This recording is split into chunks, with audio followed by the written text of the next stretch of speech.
Often when a motor accident happens, there are people who rush to the scene to steal from the victims, unknown to save them.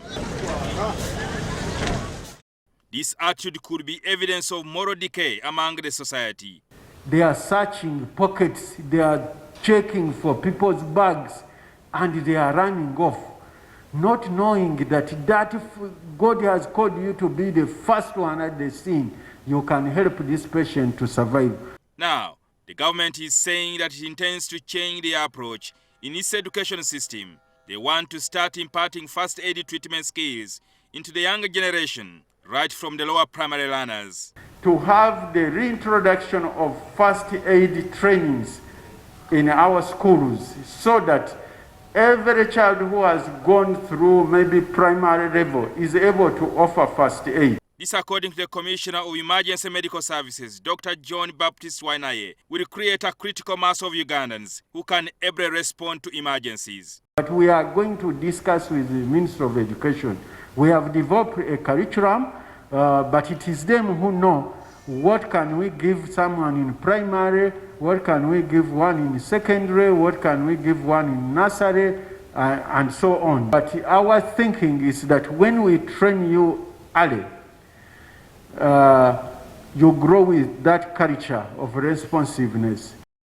Dr Wanaiye spoke as Twaweza, a civil society organization, was launching its findings from a survey that sought views and information on behaviors in addressing health problems. The survey conducted in Kampala, Chotera and Tororo districts reveals that most Ugandans rank health facilities and diseases as a top problem in the country.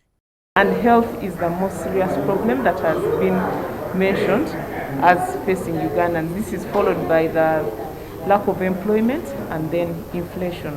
48% say that there were no medical equipment or the medicines were not available for them. A panel of discussants underscored the importance of emergency medical services in the country when COVID-19 pandemic struck.